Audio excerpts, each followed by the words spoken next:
Hello दोस्तों। 1958 में Chinese ने अपने मुल्क में एक ऐसा काम किया जिसका नुकसान उन्हें करोड़ों लोगों की मौत से उठाना पड़ा। आखिर चाइनीज ने ऐसा क्या किया और क्यों किया? क्या वजूहात थीं? तो आइए जानते हैं आज की हमारी इस वीडियो में। मगर हमेशा की तरह पहले वीडियो को लाइक जरूर करें और नए आने वाले दोस्त चैनल पर सब्सक्राइब भी जरूर कर दें। ये वाकया क्यों पेश आया, इसके लिए आपको थोड़ा सा चाइना के बारे में जानने की भी जरूरत है। तो हम चाइना के बारे में कुछ मालूमात शेयर करते हैं। चीन कदीम तरीन तहजीबों में से एक है और आज भी ये अजीम कौम अपनी अनथक मेहनत और मुनफरिद इत्तेहाद की बदौलत दुनिया में कामयाब और मकबूल है।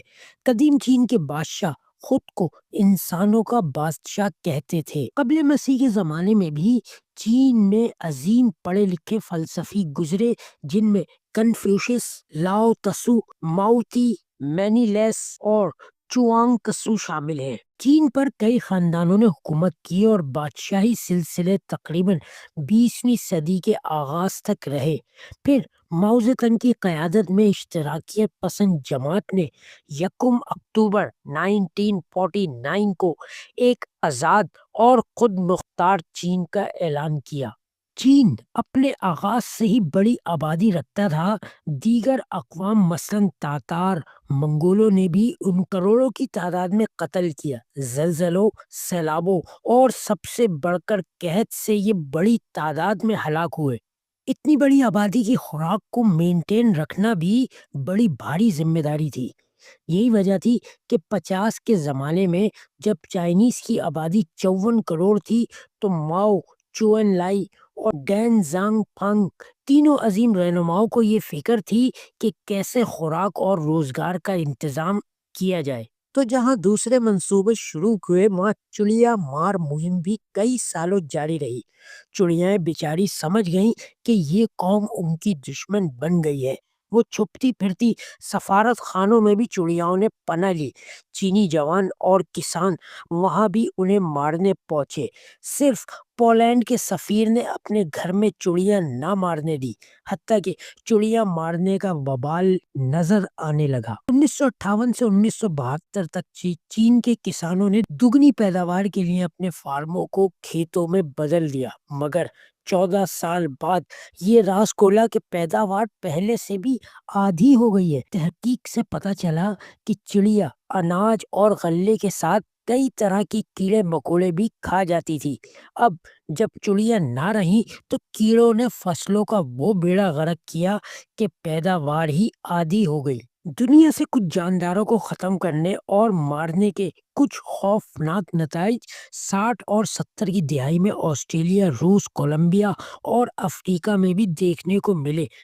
जब कहीं मक्खियों और मच्छरों को खत्म किया जाता, तो फिजा से अजीब चिपचिपाहट जैसी नमी महसूस की जाती। 2020 की जदीद तहकीक के मुताबिक पूरी दुनिया की आबादी अगर 800 करोड़ है, तो ग़िज़ाई पैदावार 1200 करोड़ की खुद ब खुद होगी। यानी हजरत आदम के ज़माने में दुनिया में अगर 50,000 आबादी थी, तो 75,000 के हिसाब से ग़िज़ाई अजनास ज़मीन पैदा करती थी। अब ऐसा क्यों होता है, इस पर भी रिसर्च जारी है।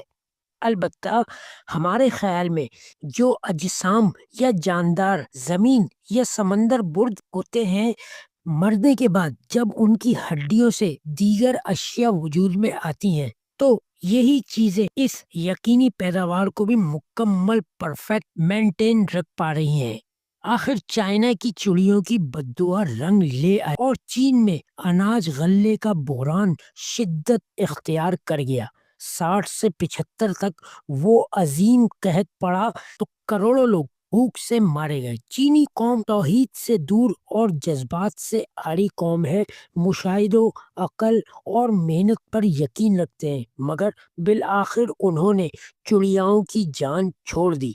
सन 76 में माओ के इंतकाल के बाद उनके पेशरो डैन ज़ांगफांग, जो अजीम माहिर इक्तिसादियात और इस्लाहात के बानी हैं, उन्होंने यकीनी अकली दलाइल पर मैनेजमेंट के साथ इस्लाहात वाज़े की اور ان کا خاطر خواہ فائدہ چینی قوم کو ہوا۔ آغاز جہاں سے 2023 تک چین اپنی آبادی میں نمبر 1 تھا، آج اس کی آبادی 104 کروڑ ہے، جبکہ بھارت 105ویں کروڑ میں داخل ہو رہا ہے۔ پہلے 2 بچے، پھر 1 بچہ اور بعد میں بچہ نہ ہونے کی پالیسی پر حکومت کی طرف سے شادی کے اخراجات سے لے کر نئے جوڑے کے خرچ برداشت کرنے تک کے پروگرام وضع کیے، اور 50 سال بعد آج نہ صرف چائنا اپنی آبادی کو کنٹرول کر پایا بلکہ اپنی اکانومی کو بھی کہاں سے کہاں لے گیا۔ آج کی دنیا چین کو مستقبل کا سپر پاور مان رہی ہے۔ یقیناً دوسرے ملکوں کو بھی چین کی پالیسیوں سے سبق لینا چاہیے۔ آج چین میں چڑیائیں فضا میں آزاد گھوم پھر رہی ہیں، دانا چگ رہی ہیں، انہیں کوئی مارنے والا نہیں۔ تو دوستو، آج کی ویڈیو میں اتنا ہی۔ ملتے ہیں ایک نئے ٹاپک کے ساتھ نئی ویڈیو میں۔ اپنا بہت بہت خیال رکھیے گا۔ اللہ حافظ۔